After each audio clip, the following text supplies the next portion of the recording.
All right.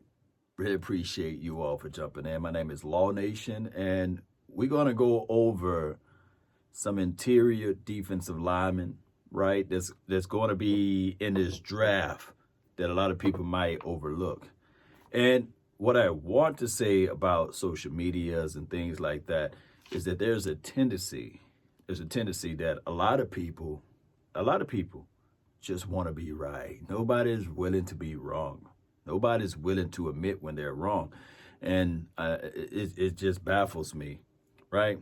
Everybody want to have everything laid out in front of them. In life, you're going to be wrong. No one is going to be right 1,000,000% of the time, 100% of the time. You're not going to have everything right. So my thing is, I encourage each and every last one of you guys to be wrong sometimes. Risk it. Take a leap of faith. You don't have to have all of the best equipment. You don't have to have everything in front of you. This is shot from a cell phone, by the way, this whole video. And as simplistic as it is, it's still difficult, but you got to know how to still just take that leap of faith. All right, so let's get into this unedited video, of course. I'm going to give you guys my thoughts before I go into details of this list. A lot of times we look at the Dallas Cowboys and we get angry and frustrated, right? Remember what I said. We don't know their plans. We don't know what they're going to do for the future. We don't know.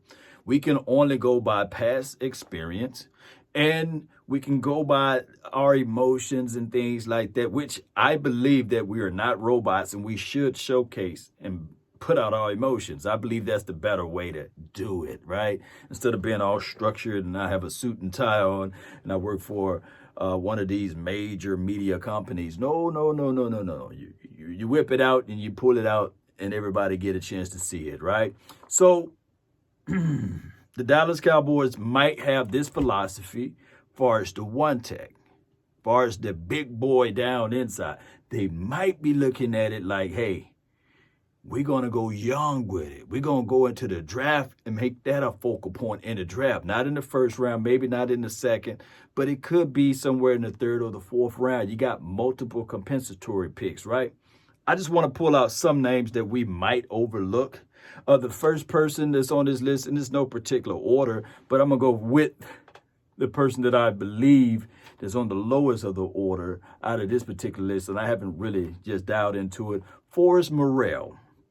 Look him up. He's from Arkansas. He's 6'1", 320 pounds, and he had 4.5 sacks when he was able to play. And this is a big boy down inside, young, right? They might go with the young aspect of it. And I'm not saying that these guys are going to be Hall of Famers, right? Truth be told, there are more Hall of Famers, I guess, in the second and the third round than there are from the first. Believe it or not, like Ripley's, right? So Forrest Merril, he might be that guy. That the Cowboys bring in, or the Cowboys might have on their radar. This is like the lowest of the lowest end, right? Just play along with me, Cowboy Nation. I know that everybody want to talk about the big boys, like the J. Tuafile or Aleem McNeil, but it could be somebody that we just never seen before. They may go with the youth. And think about this. Dan Quinn, he have to have the mindset to say, hey, I'm going to coach up the guys that you guys bring forth, basically.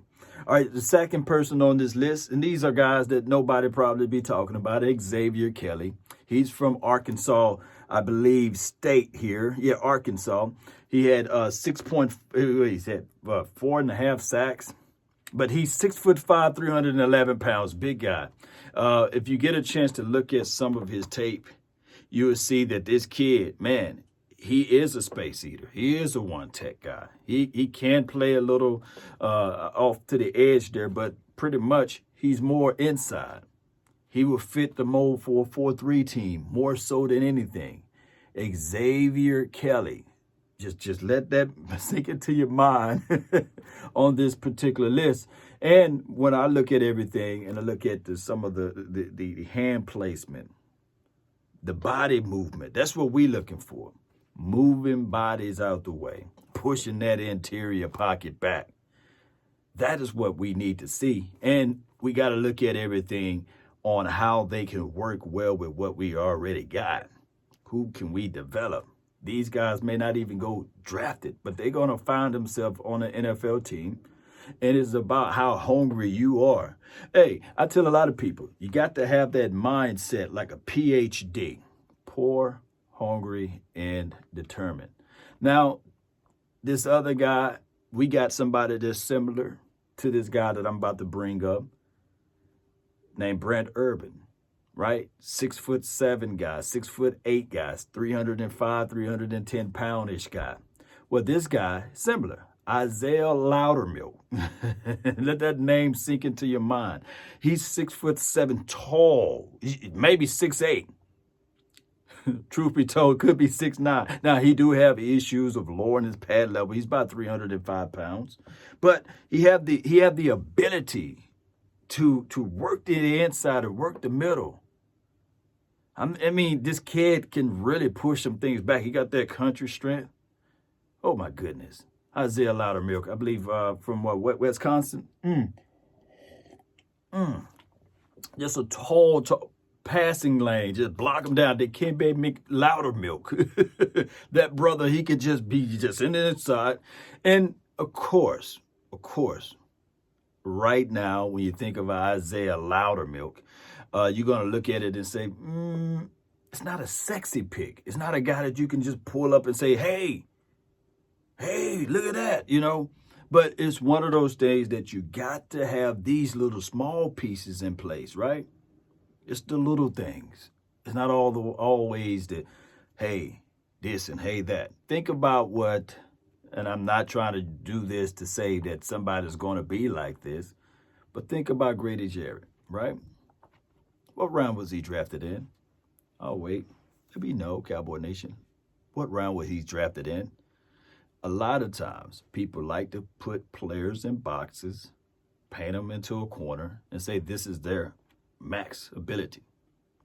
But coaches do coach, right? I had several people that hit me up and say, Law, why are you so negative about players and their abilities? And I said, no, I'm speaking objectively. And when you speak objectively on certain situations, sometimes people look at it and say, oh, you're negative about it. No, what I'm trying to do in this draft and what I was trying to do in the free agency is to look at this thing and say, how can we eliminate some of the snaps for Twaka, eliminate some of the rotations for Justin Hamilton? In the hearts of hearts, we believe that those guys are pretty good for our team, but I would like to minimize some of their contribution. All right, so this kid, speaking of minimizing or limited, I ain't gonna say that. I already said Isaiah Loudermilk.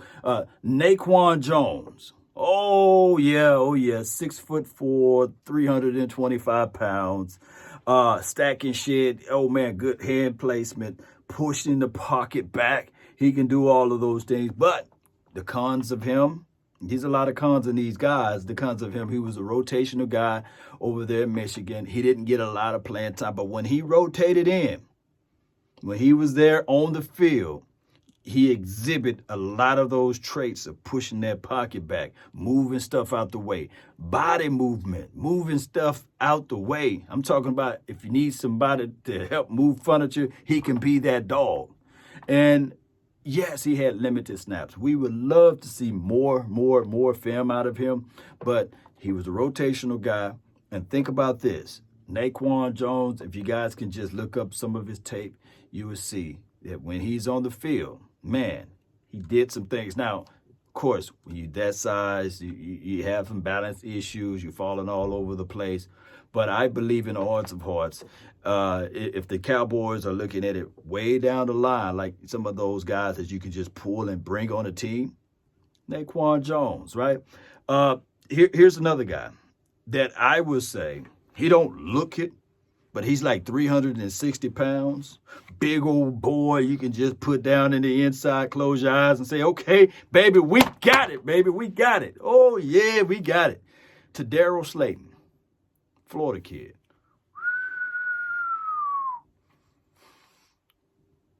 360. He's not like a Tyler Shelvin. Tyler Shelvin is just 380, sloppy looking, but and he's not a 3-down guy. Now, Tedderal Slaton, he's trim looking at 360. He's long, 6'5" ish. He looks like he's 330. Look like he's 325. He can play down in the one. He can move some stuff out the way.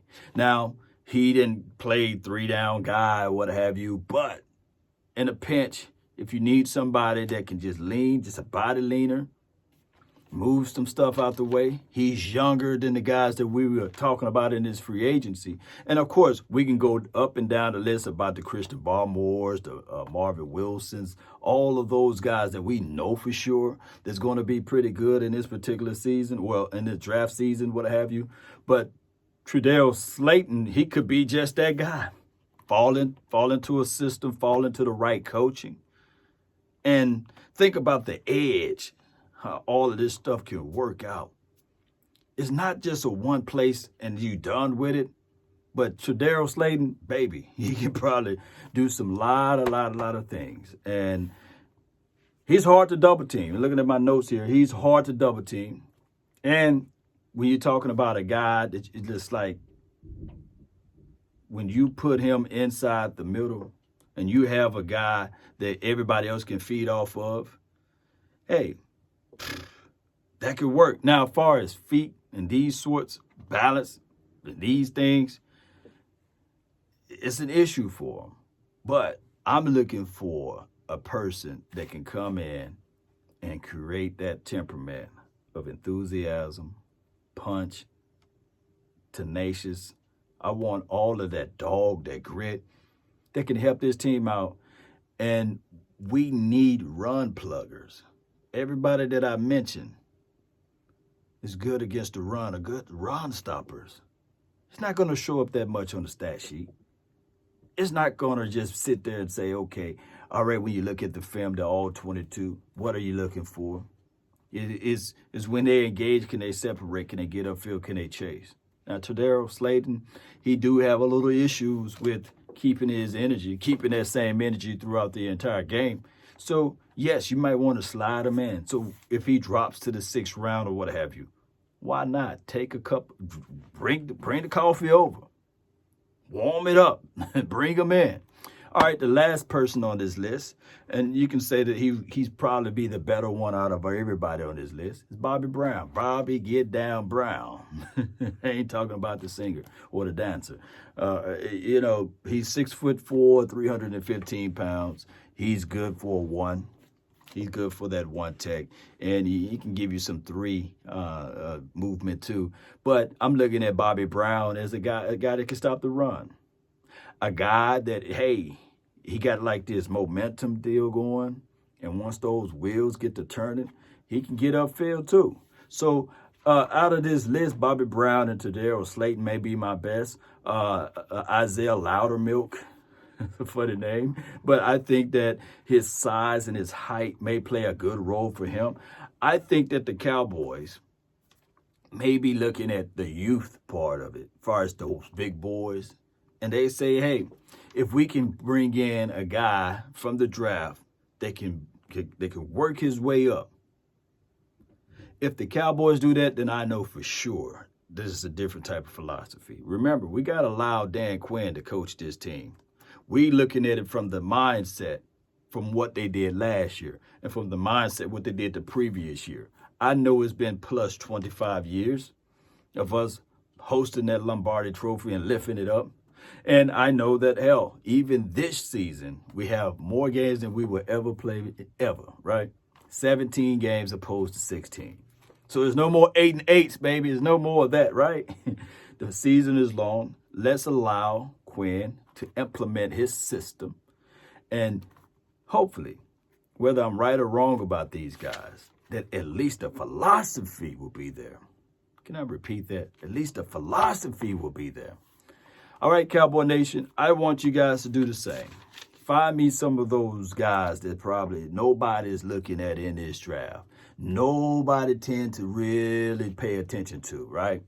And let me know. Who's your top guy? Who's your dark horse? Or who's the guy, your pet cat? Hey, it could be somebody that you were in school with. It could be somebody that's in your neighborhood that was just doing all types of stuff, moving furniture around, right? we hear stories like this all the time. And that could be the angle of the Dallas Cowboys. Maybe they just looking at it like, hey, some of these guys that's out there on the market, those big boys, yes, it's nice and all, and majority of those contracts are 1 year anyway.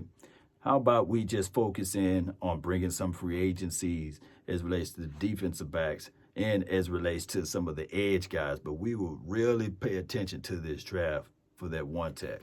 That's been my time. I really thank you all for yours. I really do. Hit that like button, share this content. Let a friend, neighbor, foe know where to go when they want to tune in to Cowboy Sports Talk and beyond. And remember, you're listening to nothing but the best. Let's go, Cowboy Nation. Let's go. Hope y'all got your coffee. Yeah, need it in this time. Keep our minds straight. And shout out to the Star in Frisco. I had a great time up there, by the way. Ooh, nice environment, nice atmosphere. I see you guys around. Let's go. Love y'all, man. Let's go. Peace.